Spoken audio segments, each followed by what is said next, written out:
What's up, everyone? Welcome back to another episode of Boleros. We're doing a back-to-back episode. If anyone is wondering, Yeah. pareho suot namin and itsura namin from the last episode. We're doing back-to-back this time, okay? So, we're going to talk about the UP Fighting Maroons in this episode. Last time, we talked about Ateneo. This time, we're going to talk about the UP Fighting Maroons. But we're going to take a different route for UP. We talked about LaSalle in detail. We talked about Ateneo's problems. For UP, I think we've seen a lot of their games already. They've performed really well so far. They have more or less medyo tighter rotation, I would say, versus Ateneo. So what we're going to do, Gab and Maui, is we're going to go through the current list or the current roster of UP and then pipiliin natin kung sino ang lock, maybe, or na. Okay? So, kung sino ang lock to make the team, maybe could make the team, and mukhang hindi. Definitely, hindi will not make the team. The rule is, I'm looking at the list now. Right now, as of June 7, we have 18 players. And sabi namin, usually a UAAP roster will make up around 16 players. We'll get around 16 players. So we're going to cut 2 players out of the 18. So that's the only rule. Now we have to decide at the end of the round who we're going to cut each. The 2 people we're going to cut each. Clear enough? You good, Gab? Maui? Clear. Okay. Although, Anything you want to just say? one correction. I think all three of us should decide who are the two we're gonna cut. I think at the end of the episode, we have Okay. to agree which 2 players we're cutting. Sige. Ikaw si Coach Gold, ako si Bo Perasol, si Maui si Si Christian Luanzon. Governor Remulla. Si Si Governor Gob. Remulla. Okay, Gob. Gob, we have 18 players. Sino di We're going to- kakain? Sino di kakain? Sige, so I'm gonna show the list for everyone's appreciation. Nasa ticker yung names ng players. That's 18 from my count. We'll go through the list one by one. So let's start. Yung siguro You wanna say one more something? point, Sam. Yung before we start. The reason why we chose to talk about this is because it's very interesting because all of these 18 players get a lot of minutes in the preseason. And they're all high-level recruits. Either they're high-level recruits or they've been part of the roster last year. So it's going to be interesting who we think should be cut from this roster.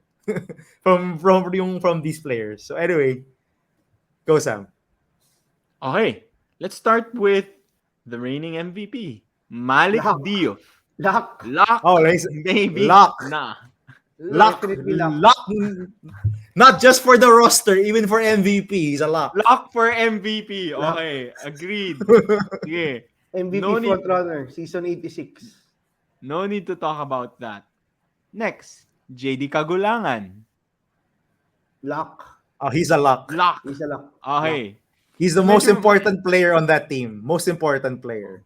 We're going through the easy ones. Don't worry, guys. We're going to go through some hard names later. Difficult decisions later. Harold Alarcon.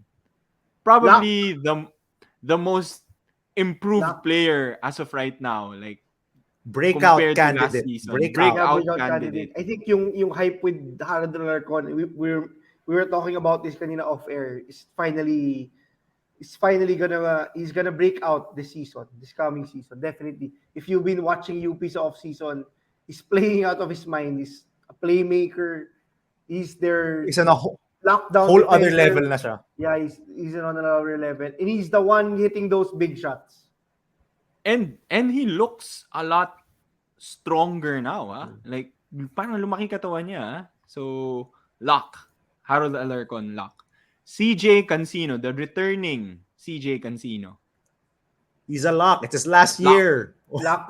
He's coming off an injury. What, you're Yeah. gonna cut him? No. Lock. Graduating player, 3-point shooter, saved UAAP during season 84, lock. Okay. Mr. Francis Lopez, the big recruit. Lock, Lock. maybe na. Ako Lock. lock, ako lock. Agree. think Lock. Gab. With the way I he's think he's a playing, lock. he's a lock. He's a lock. Okay. He's a lock. And they wouldn't have made that announcement if he was gonna. He wouldn't have transferred. They were gonna cut him. Cut no? Cut. Okay. Ito, medyo mahirap na to. Jan Felicilda, the transferee from NU. Coach Gold's former point guard from the Bullpups. Lock, maybe na. Maui, si Gab parang Okay. nag-iisip pa eh. Ako lock si Felicilda with the way he's playing. I think he's the only point guard aside from JD Kagulangan. He's the only pure point guard playmaker of UP. All the other guards are scorers.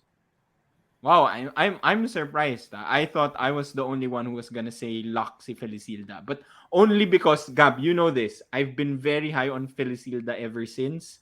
Add to that na We've all been high on Felicilda since we saw him play against Adamson in season 84.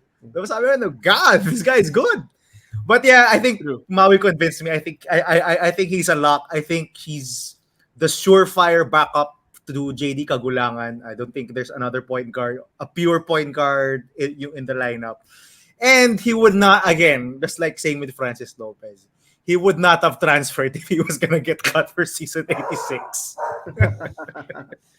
and I think he's a good backup point guard to JD, and I think okay sila ni Terence Fortea, no? Because you mentioned nga, they're very different, no? Terence is more of a 3-point shooter, scoring point guard. I think Jan is a more playmaking point guard. So I think that's a good mix of like the two of them as backup to JD. Okay, Jan's teammate and also a former NU Bullpup, Railan Torres. Lock, maybe na.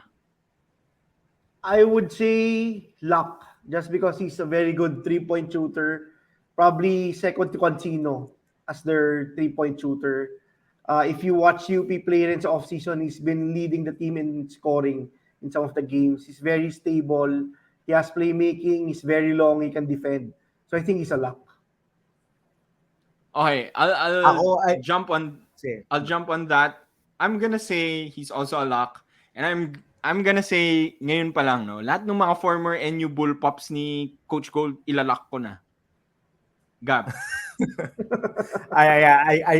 I think he's a lock too. You can't. Shooting is a very needed skill, and I think he brings that. And he has size. We talked about He this has in size. our previous podcast.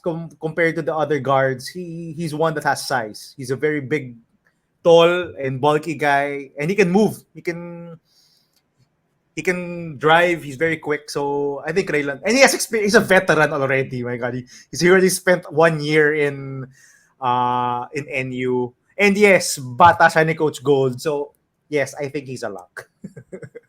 as Okay. you can see, yung there's a trend, mga bata ni Coach Gold from NU are Lock. probably gonna play. They're locks.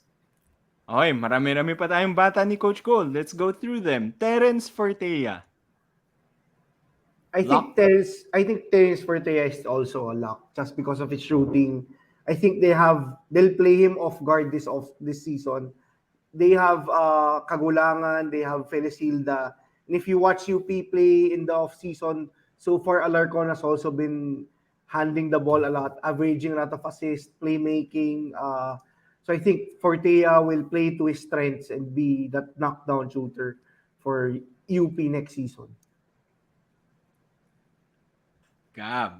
I have not been the biggest Terence Fortea. I was I know. a big Terence Fortea fan coming out of high school. I wasn't in seasons 84 and 85. I'm not a big Terence Fortea fan, but given that he's not gonna be the backup point guard anymore, because I think that's Janjan Felicilda, I think he'll become more valuable to UP because he will play his natural position, which is an off guard, a shooting guard, and function more as a scorer and as a shooter. So I think he's a lock. His shooting is pretty valuable, just like with Raylan Torres. I think their shooting is gonna be pretty valuable for UP. I think Terence Fortea is a lock. I know a lot of UP fans hate Terence Fortea. Ah, talaga? I know some UP. Yeah, they do. Oh, bro, I've watched games with UP fans. They want Terence Fortea off the floor. I know UP fans are angry a lot with Terence Fortea, but I think he's a pretty valuable player for UP, especially if he's not gonna be their backup point guard anymore. I think it's a lock. Okay. For another teammate of Terence, Jerry Apadiano. Lock, maybe, or not? Uunahan ko na kayo. It's a maybe for me. I agree. It's a Wow. maybe. I Wow, know bata talaga? siya ni Coach I Gold. Lock agree. ako. He's a Lock ako. veteran. Ako is a maybe. He's a maybe. He's a maybe.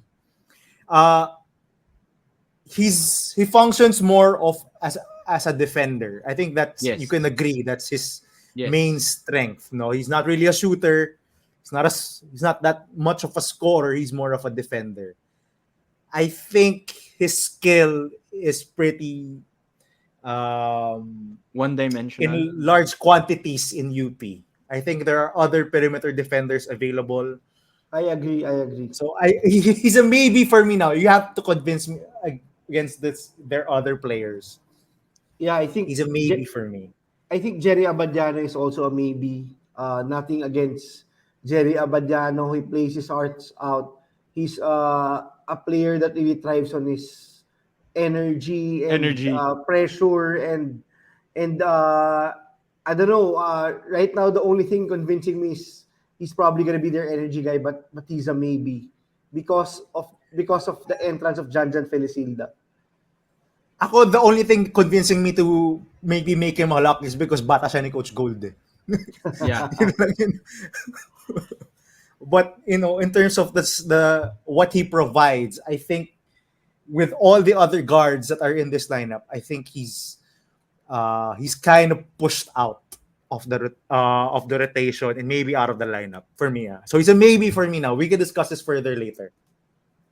Okay, sige. I was gonna say he was a lock dahil bata siya ni Coach Gold. I think Coach Gold is a systems guy. He's a veteran presence in the team. There are a lot of new guys also on the team, so I was thinking maybe they need some vets there that can teach the younger guys or the new guys the system. But I get your point. This next guy I think is if Jerry Abadiano is a maybe, I think this next guy for me is much more sure lock than Jerry Abadiano. Cyril Gonzalez. I think he's a lock. I think he brings the same things Same Jerry things, Abadiano right? Yeah. brings, but But with more better shooting, shooting. Yeah. better shooting, better slashing, more scoring. If I were to pick between Apadiano and Gonzalez, I'd pick Gonzalez. I think Gonzalez is Less a lock. erratic also. He has the same Yeah, energy but less erratic. I Maui. agree. Yeah, I gave Jerry Abadiano a maybe. I'll probably give Cyril Gonzalez also a maybe, just because I think only one of the two will probably make the lineup. Let's see later. That's a oh good point. wow. Oh, okay. That's a Wow. good point. I didn't Okay, expect okay. that. So mababalikan natin yan mamaya. So okay, so far Jerry Abadiano, Cyril Gonzalez have maybes. Jerry has 2, Cyril has 1. Next guy, Chico Briones. 6'5", 6'6" guy. Say, Sam, you go first. I am undecided. Okay. Alam ko ang dami ko ng linak, kaya kinakabahan ako. But Chico Briones is my type of guy. So medyo may bias ako for him. Big guy that can play different positions and can shoot the ball. He's supposedly a shooter. And I remember like in the early preseason games of UP, he was like the leading scorer of the team. So I want to say he's a lock, but I'm not that sure. One thing though that I would say about So he's Chico a Briones, maybe. He's a lock, yeah, but he's not that sure. He's a maybe. I'm leaning more towards lock, pero sige, maybe na lang muna ngayon. But I was gonna say, one thing that I like about Briones is he actually grew up in the Philippines. And I think something that Maui brought up earlier in our Ateneo podcast is usually merong transition period for Phil-Ams to come in because of the physicality of playing in the local leagues.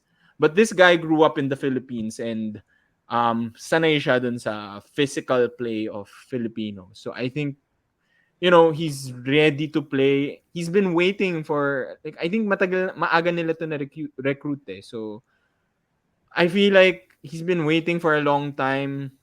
I want to say he's a lock, but sige, I'll put him as a maybe for now. Pero babalikan ko yan. You mentioned, Sam, that he was the leading scorer back in the early preseason games. Those were when a lot of the players who are playing now were not playing. Yeah, that's And true. right That's now true. in the Phil Oil, he's not really playing that much. That's the thing, no. He's 6'5", so he can play power four. He can play sort of a small ball four. Wow, small ball lang 6'5". Wow.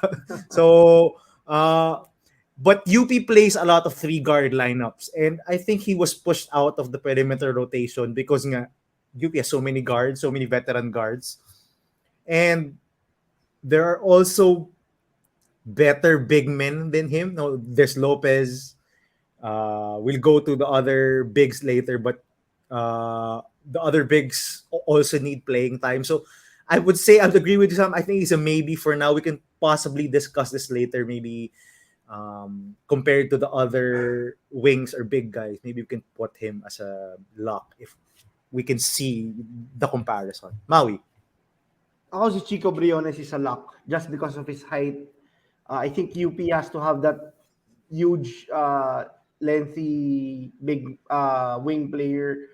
Some teams have players that are 6'4", 6'5", who play the 2 or 3 position. And if you're not going with him, you'll have to play Alarcon against them. UP used to have the luxury of having James Spencer. They'll need another huge wing. I'm not sure if CJ Cancino will be able to fill that role. If Railan Torres will be able to fill that role. I think Chico Briones has to make the team because they need a wing player that can match up well with lengthier and taller wing players. That's the thing, no, Mount. If we go later in the list, there are other players who are exactly like that. But we'll get to that later. Once we do make the comparison, I think between all the other wings in this lineup. Okay. Sammy, next player. Next player. So how many Okay. locks do we have na unanimous tayo? I think we have Sige. 6. Ay, Eight. Gio, 8. We have 8. JD, The first 8. Harold, Encino, Lopez, Felicilda, Torres, Fortea. Yeah. So we have half of the team already locked. And you and Gonzalez, so 9. So 9. We were no, Two, Maui two, was a two to maybe one. pala. 2-1. Tayong dalawa lang. All right. So So we have leaning 8. towards a lock. Okay. All right, next player. Next guy from Lasal, one of the Lasal guys, 7 Gagate. Lock, maybe not. Maui, ikaw naman. I was a huge Seven Gagate fan. I watched Seven Gagate play under 16 with Mason Amos. But I think the best thing for him to happen is for him to not make the team this season. I think he has to develop one more season in probably he'll get more playing time definitely if he plays in the UP Team B. I think UP is too loaded with big man this season. But it's early. He'll still get a chance. But I'm putting him as a maybe right now. I agree with Maui. I think he's a actually no. I'm not gonna go maybe. I think he's a nah. Whoa! I agree with Maui because he doesn't seem as polished as I thought he was. Compared to what I saw in the NCAA. But then again, he was the only big guy there, so maybe that's maybe skewed my analysis of him a bit. But seeing him now in the seniors compared to the other centers that he's gone against, he's pretty raw. And seeing what I saw from Sean Alter yesterday, I think he's not gonna play that many minutes. I think they're gonna go more with. We'll go to Sean Alter later, but their other bigs seem to be more polished than Sean Gagate. Than Seven Gagate. I think Seven. I agree with Maui. I think a year off, maybe more training, more focused training, could do him some good. No, Sammy, I'm interested to see what you think. I'm a maybe. I just can't go na only because Seven, Pablo, and ano pangalan ng isang guy? The trio, Lasal Coronel. Cruz, Coronel. Coronel, Yun ang gusto ko si Coronel. move to UP. You know, they're very promising guys. They moved to UP. If I'm Seven Gagate, I'm expecting to play I'm expecting to make All it of in these my guys are expecting to play, Sam. That's true. That's true, but I'm sure That's they were true. big recruits, di ba? So, that's why I'm a maybe. All of Pero, these guys are big recruits, Sam. That's the thing. Si Mark Belmonte lang hindi. That's why we're doing this exercise. But he's gonna make it. Okay. Fine. Yeah. Basta maybe pa rin. Maybe pa rin ako, Gab. Okay, But okay. you can convince me. Kasi, ganito na lang. He's a na if I have to pick between Seven and the next guy, Luis Pablo. If I had to pick between the two of them, I'm going Luis Pablo. So, I think Luis Pablo is a lock. I said it. I think Luis Pablo is a lock. I think he's between Maui? Seven Cagate and Luis Pablo. I think he's the more skilled and polished big man. I think he's has more range. I think he shot more mid range. He can shoot some threes. So I think between the two, I would say Luis Pablo is a lock. They also let And him also with handle that the ball, Sometimes siya pinapababa. And also because, as you said, Sam, he's highly touted recruit from LaSalle. I think he expects to play. He's fight MVP, Gago di ka, ba? Gab. MVP, di ba? MVP. Juniors, MVP. MVP. Yeah, I think I have to agree with Gab. If you're talking about Gagate and Pablo, probably one guy will not make it. I think Gagate will not make it, and Pablo is a lock for me. Just because of what I've seen rin sa off-season.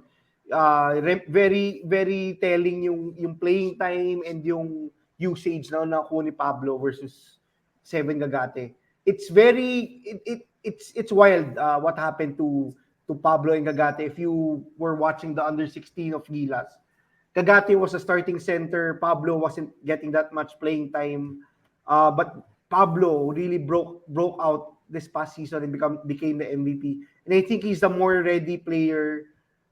Given UP's need to replace Carl Tamayo and Ziv Lucero, I think he is one of the players to watch out for next season.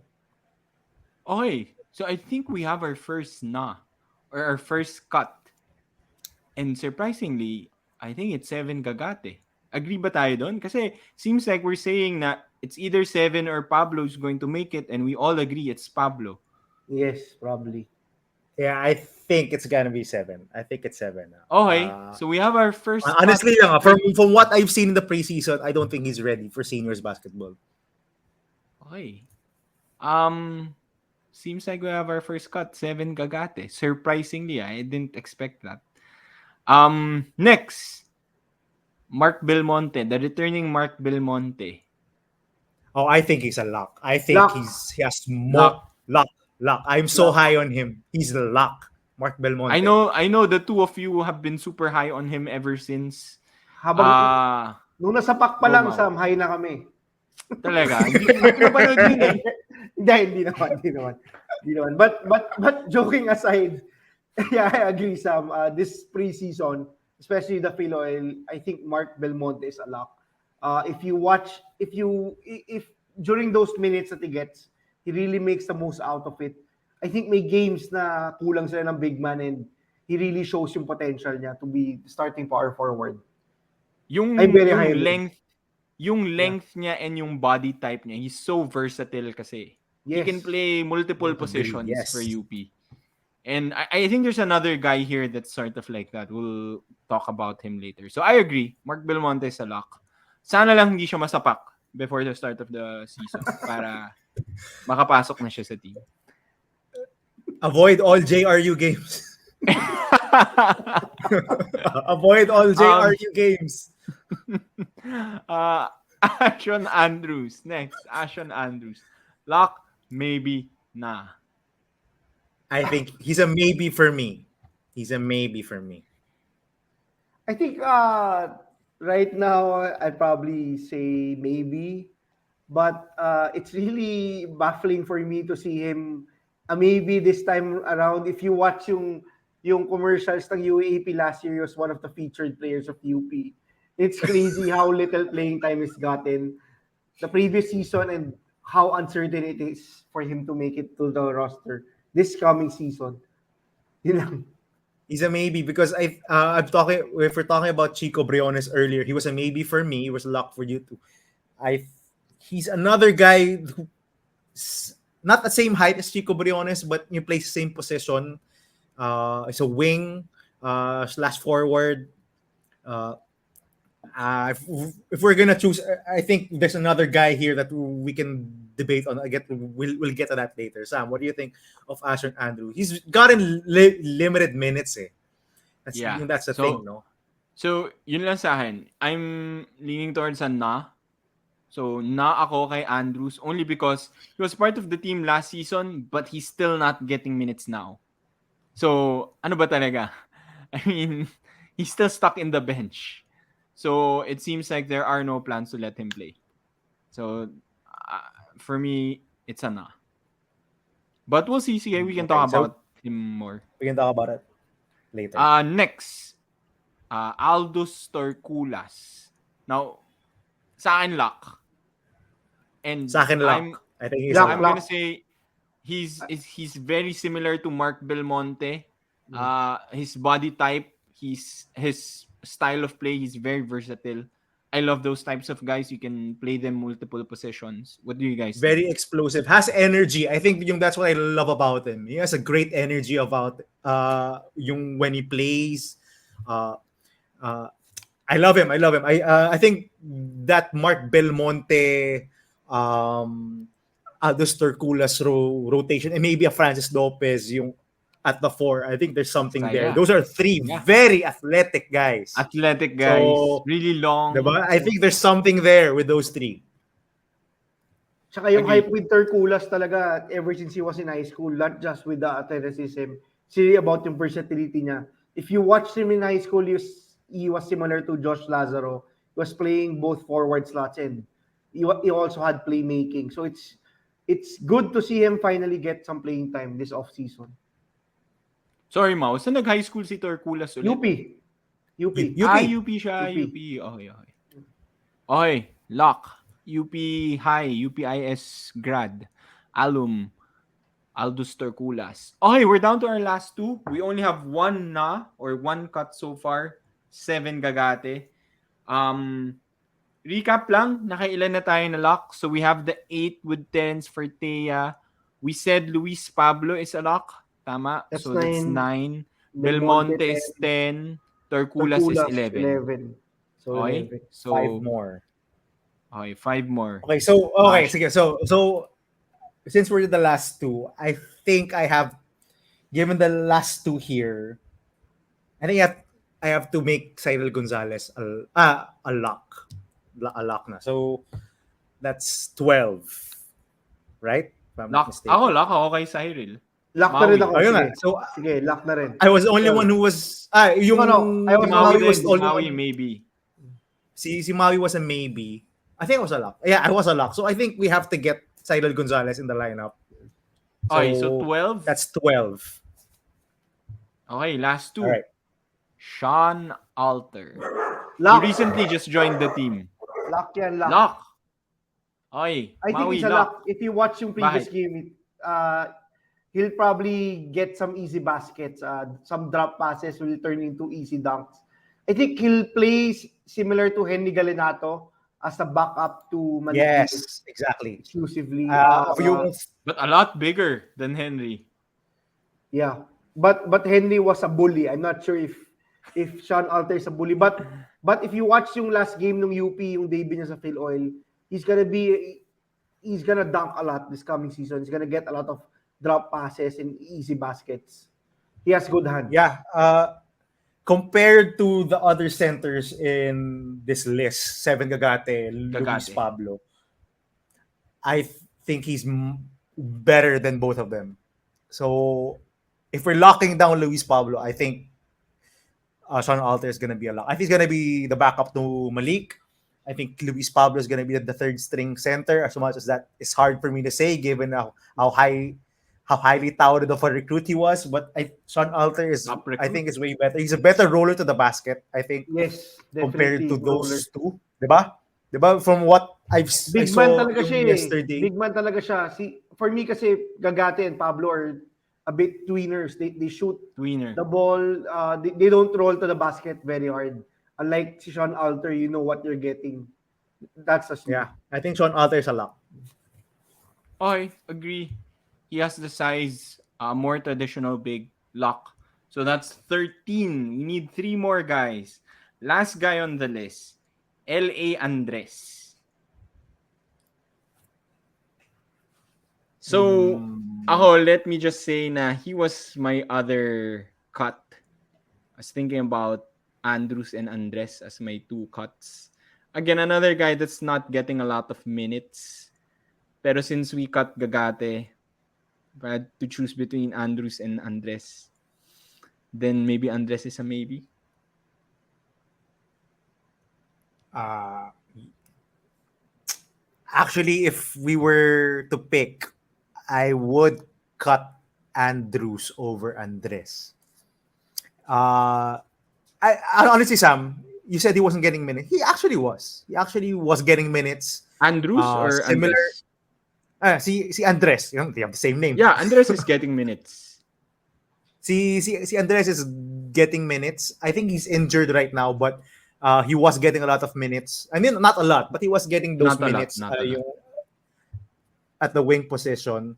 Uh, Between him and Andrews, he Andres came na. from LaSalle pa nga eh. I think si Ninakaw pa. Andres, di ba? Ninakaw pa. Yeah, Ah. nanakaw pa from Yeah, Lasal. so Recruit from Dubai and then nag-UP bigla. yeah, I think between cutting the guy who didn't play much in season 85 and getting the guy who you stole from LaSalle, I think you get the guy who you stole from LaSalle. So I'm going with Andres. I I'm locking Chico Briones and I'm cutting Yes. Andrews. Maui. Maui. Who are Yeah, you I think, gonna cut, basically? I think Everybody else is a lock. sino yung kinat natin na si Gagate yung most Gagate likely pa malak. lang. Yeah, I think So, dun sa Gagate. mga natitirang I think the maybe, best thing that can happen to Wait Gagate guys, is si Jerry to be Abadiano, dropped. maybe pa sa atin. Yeah, si yeah. Jerry Abadian. So, dun sa mga natitirang maybe, sino dun ikakat mo? Kasi si Gagate, Well, nakat mo if you're na. talking about Abadiano or Andrews, Andrews is probably a cut. Abadiano is a seasoned veteran. He's a trusted player by Coach Goldwyn. And if you're talking about him or Andrews, then Andrews is out for me. Okay, I Okay, think we have our lineup. we have our lineup. So, we're cutting 7 Gagate, the top recruit from LaSalle, and Ashon Andrews, who was part of the team last season but did not get to play much. And then the team will be made up of Malik Diouf, Kagulangan, Alarcon, Cancino, Francis Lopez, Felicilda, Railan Torres, Fortea, Abadiano, Gonzalez, Briones, Pablo, Belmonte, Belmonte. Terculas, Alter, and Andres. Okay? Agree, Coach Cold?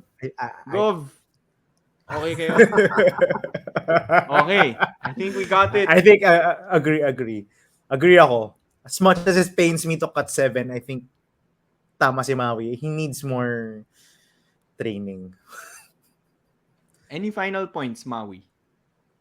Yeah, don't get us wrong. We're very high on Seven Gagati. I'm very high on Seven Gagati, but I think the best thing that could happen to him, given the construction of the lineup this season, is to redevelop sa Team B.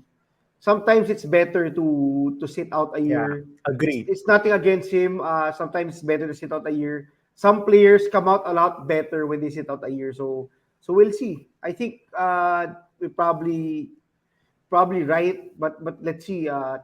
It probably pains him if it indeed happens, masakit because he transferred from Lasal pa to UP. But let's see.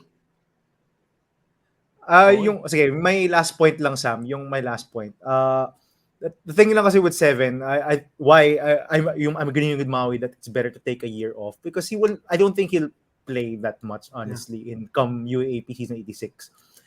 Given Malik Diouf's there, Pablo is a better option than him, and with Sean Alter, I think gonna be part of the rotation. I don't think he's really gonna play that much. So agree ako na it's better for him to sit out a year, and maybe next year when Malik graduates, he can get more minutes open up for him.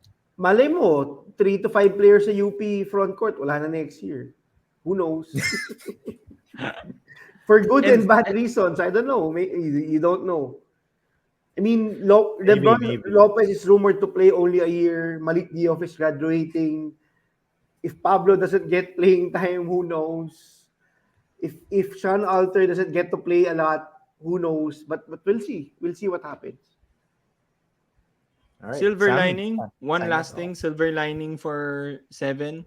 He gets to play his rookie year with his other teammate, who's injured right now, diba? So maybe next year they get to join the team together. So hindi naman siya may iwan lang na mag-isa, diba? So that's it for us. Let us know, who would you cut dun sa 18-man lineup natin right now? Who are the two people that you would cut? Who are maybes, question marks for you? Comment down below, share your thoughts, but don't forget to like and subscribe. We'll see you next time. Bye-bye.